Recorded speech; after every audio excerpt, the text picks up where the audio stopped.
فتح مکہ کا مرکزی دفتر شعبہ ابی طالب میں۔ مکہ فتح ہو چکا، اب فاتح فوج کا کیمپ آفس مکہ میں کہاں؟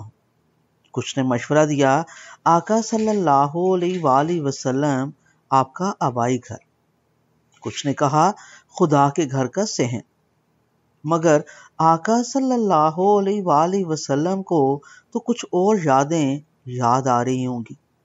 3 سال کا وہ ہولناک زمانہ جب ساری دنیا سے ان قریش والوں نے آپ صلی اللہ علیہ وآلہ وسلم کے پورے خاندان کا تعلق توڑے رکھا تھا۔ قطع رحمی کی آخری حد تک وہ گئے تھے۔ اسی مقام اور جگہ پہ ان کی سخی اور غنی محسن زوجہ سیدہ خدیجہ رضی اللہ تعالی عنہا نے اپنی زندگی کے آخری دن کس قدر قسم پرسی میں گزارے تھے۔ وہیں آقا صلی اللہ علیہ وآلہ وسلم کے محبوب سرپرست چچا سیدنا ابو طالب نے تحفظ، سلامتی اور ساتھ نبھانے کی رسم اپنی پیرانہ سالی میں ایسی قائم کی تھی کہ پھر اس کی نظیر کہیں دیکھنے میں نہ آئی۔ رات کو اٹھ کے وہ آقا صلی اللہ علیہ وآلہ وسلم کی چارپائیاں بدلتے، کہیں دشمن شب خون نہ مارے تو وہ خود مریں، اس کے بچے مریں، آقا صلی اللہ علیہ وآلہ وسلم کو خراش نہ آئے۔ انہی 3 برسوں کی سختیاں جھیل کے وہ دونوں محسن ہستیاں سیدہ خدیجہ رضی اللہ تعالی عنہا اور سیدنا ابو طالب فوت ہو گئے۔ اس شعبہ ابی طالب سے بڑھ کے آقا صلی اللہ علیہ وآلہ وسلم کے لیے اس روز کون سی جگہ زیادہ قابل احترام ہوتی؟ حکم ہوا وہی شعبہ ابی طالب میں میرا خیمہ لگایا جائے، جہاں کبھی آقا صلی اللہ علیہ وآلہ وسلم اور ان کے قبیلے کی طرف کسی کو آنے کی اجازت نہیں تھی۔ وہاں آقا صلی اللہ علیہ وآلہ وسلم کا خیمہ لگا تو سارے مکہ کے لوگوں میں وہیں جا کے امان لینے کی خاطر دوڑ لگی۔ ہر کوئی اس مقام کو دیکھ کے ترسے کہ وہاں تک رسائی۔ آقا صلی اللہ علیہ وآلہ وسلم شعبہ ابی طالب میں اپنے سرخ چمڑے کے سجے ہوئے خیمے میں گئے، غسل فرمایا، پھر 8 رکعت نماز فتح پڑھی۔ یہ صبح چاشت کا وقت تھا۔ دن تھا 17 رمضان 8 ہجری بمطابق 27 دسمبر 629 عیسوی۔ خیمے میں زیادہ دیر آرام نہیں کیا، جلدی باہر تشریف لائے، اپنی اونٹنی قصبہ پہ سوار ہوئے اور مہاجرین اور انصار کے جلوہ میں خدا کے گھر مسجد حرام تشریف لائے۔ قصبہ پہ بیٹھے خانہ کعبہ کا طواف کیا۔ آقا صلی اللہ علیہ وآلہ وسلم اس وقت 61 سال کی عمر مبارک میں تھے۔ بیت اللہ کے گرد اور اس کے اندر اس وقت 360 بت تھے۔ آقا صلی اللہ علیہ وآلہ وسلم کے ہاتھ میں ایک چھڑی تھی، وہ چھڑی سے بتوں کو ٹھوکر مارتے، بت گر جاتے۔ آقا صلی اللہ علیہ وآلہ وسلم کہتے جاتے، حق آ گیا اور باطل چلا گیا، بے شک باطل جانے والی چیز ہے۔ قرآن سورت نمبر 17 آیت نمبر 81۔ طواف سے فارغ ہو کے سیدنا عثمان بن طلحہ رضی اللہ تعالیٰ عنہ کو بلایا، کلید بردار کعبہ کو۔ ان سے کعبہ کی کنجی لی۔ خدا کے گھر کی کلید اب آقا صلی اللہ علیہ وآلہ وسلم کے ہاتھ میں تھی، جسے چاہتے دیتے۔ اللہ نے اپنے گھر کی چابی جسے بھی دینا تھی انہی کے ہاتھوں سے دلوانا تھی۔ آقا صلی اللہ علیہ وآلہ وسلم کعبہ کے اندر گئے، اپنے ساتھ صرف بلال بن رباح اور سیدنا اسامہ بن زید رضی اللہ تعالی عنہم کو لیا۔ اندر سے دروازہ بند کر لیا۔ اندر دیواروں پہ پیغمبروں کی تصویروں اور فرش بتوں سے بھرا ہوا تھا۔ آقا صلی اللہ علیہ وآلہ وسلم نے حضرت ابراہیم علیہ السلام اور حضرت اسماعیل علیہ السلام کی بنی ہوئی تصویروں کے ہاتھ میں فالگیری کے تیر دیکھ کے کہا، خدا کی قسم ان پیغمبروں نے کبھی فال کے تیر استعمال نہیں کیے۔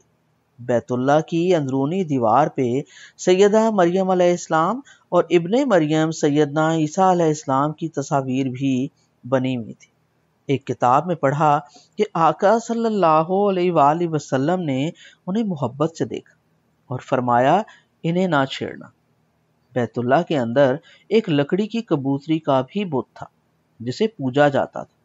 آپ نے اپنے دستے مبارک سے اسے توڑا، دیواروں پہ تصویریں مٹانے کا حکم دیا، بیت اللہ کے تمام گوشوں کو توحید اور تکبیر کی آواز سے پاک۔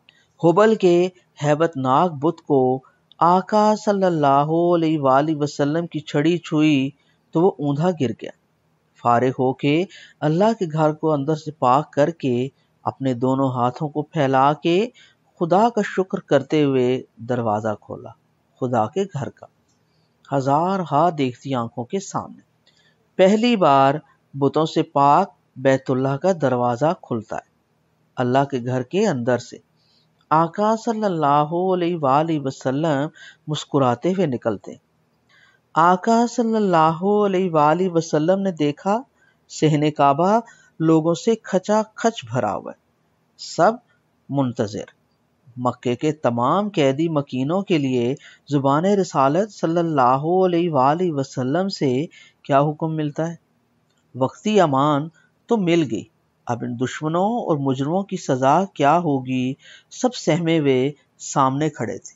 پیلے زرد چہروں کے ساتھ خون سے نچڑے چہروں پہ ہوائیاں اڑی ہوئی تھی، جسم کی بوٹی بوٹی ان کی کپ کپا رہی تھی، شرمندہ اور خوف زدہ۔ ان کے چہار اطراف آقا صلی اللہ علیہ وآلہ وسلم کے تلواروں اور نیزوں سے مسلح فوج کے دستے چاقو چوبند۔ آقا صلی اللہ علیہ وآلہ وسلم دھیرے سے قدم اٹھا کے خدا کے گھر کی دہلیز پہ کھڑے ہو گئے۔ خانہ کعبہ کا 7 فٹ اونچا دروازہ کھول کے اس کے دونوں کھلے پٹ پکڑ لی، سامنے کھڑے ہجوم کو ایک سرے سے دوسرے سرے تک دیکھا۔ جدھر آقا صلی اللہ علیہ وآلہ وسلم کی نگاہ جاتی ادھر قریش مکہ کے سانس رک جاتے، چہروں کے رنگ خاک ہو جاتے، سب پیلے ہوئے نچڑی خون رگوں کے ساتھ خوف زدہ کھڑے تھے۔ ان سب کو اپنے سارے جرائم یاد تھے۔ 13 سال آقا صلی اللہ علیہ وآلہ وسلم کے مکہ میں رہتے ہوئے، 8 سال دور جانے کے بعد بھی ان مکہ کے مشرکوں نے آقا صلی اللہ علیہ وآلہ وسلم اور ان کے ساتھیوں کو چین سے جینے نہ دیا، صرف اس بات کے لیے کہ اسی گھر والے کا حکم تھا کہ کہو میں ایک ہوں، واحد اکیلا، کوئی شریک نہیں میرا، اور محمد رسول اللہ صلی اللہ علیہ وآلہ وسلم۔ اتنی سی بات کا اقرار نہ کیا، جبکہ سب سے زیادہ یہی جانتے تھے کہ آقا صلی اللہ علیہ وآلہ وسلم بچپن سے صادق اور امین ہیں، صرف سچ بولتے ہیں اور کسی کی امانت میں خیانت نہیں کرتے۔ وہ بھلا آسمان سے اتری کسی بات میں کیسے جھوٹ ملاتے، کیسے اس میں خیانت کرتے؟ خدا کو اپنے پیغام کو پہنچانے کے لیے ایک صادق اور امین کی ہی ضرورت تھی۔ انہی لوگوں نے سب کچھ جانتے ہوئے، دیکھتے ہوئے بھی آقا صلی اللہ علیہ وآلہ وسلم کی مخالفت کی، اور آقا صلی اللہ علیہ وآلہ وسلم کے متوالے دور 500 کلومیٹر سے ملے، جنہوں نے آقا صلی اللہ علیہ وآلہ وسلم کو دیکھے بغیر اپنا آقا مان لیا، اپنی غلامی پہ ناز کر لیا۔ وہ سب آقا صلی اللہ علیہ وآلہ وسلم کے محافظ بنے، آج آقا صلی اللہ علیہ وآلہ وسلم کی سپاہ تھے۔ مکے کے مشرک سخت پریشان، سوچ سوچ کے بوڑھے ہو رہے تھے، آج ان کی قسمت کا فیصلہ ہونے والا تھا۔ آقا صلی اللہ علیہ وآلہ وسلم جب کعبہ کے دروازے کے کونے پکڑ کے کچھ کہنے کے لیے رکے تو سامنے کھڑے لوگوں کے سانس اکھڑ گئے، ایک سناٹا چھا گیا، ہر کوئی خاموش، ہر کان آقا صلی اللہ علیہ وآلہ وسلم کے کہے جانے والے جملے کو سننے کے لیے بےتاب۔ آقا صلی اللہ علیہ وآلہ وسلم نے کہنا شروع کیا، اللہ کے سوا کوئی معبود، وہ تنہا ہے، اس کا کوئی شریک اور ساجھی نہیں، اس نے اپنا وعدہ پورا کر دکھایا اور اپنے بندے کی مدد فرمائی۔ اور تمام جتھوں کو تنہا شکست دی۔ ہر ایک رسم و ریت، کسی بھی خون یا مال کا مطالبہ جو روایتاً چلا آ رہا ہے، آج وہ میرے قدموں کے نیچے ہے، مگر بیت اللہ کی دربانی، کلید برداری اور حاجیوں کو پانی پلانے کا انتظام اور منصب اسی پرانی رسم پہ رہیں گے۔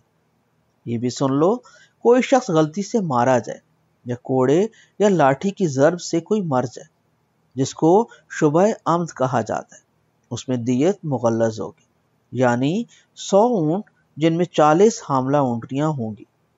اے قریش کے لوگوں، جاہلیت میں باپ دادا کا غرور جو تمہارے اندر تھا کہ ہم سب سے اونچے ہیں، بڑے ہیں، اللہ نے ان باتوں کا خاتمہ فرما دیا۔ اب ایک ہی حقیقت تسلیم کی جائے گی کہ تمام انسان آدم علیہ السلام کی اولاد ہیں اور آدم مٹی سے بنے تھے۔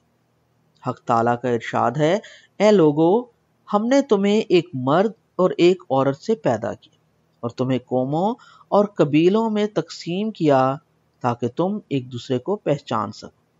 تم میں سے اللہ کے ہاں باعزت اور ذی وقار وہی ہے جو سب سے زیادہ متقی ہو، بے شک اللہ جاننے والا اور خبر رکھنے والا ہے۔ البدایہ والنہایہ۔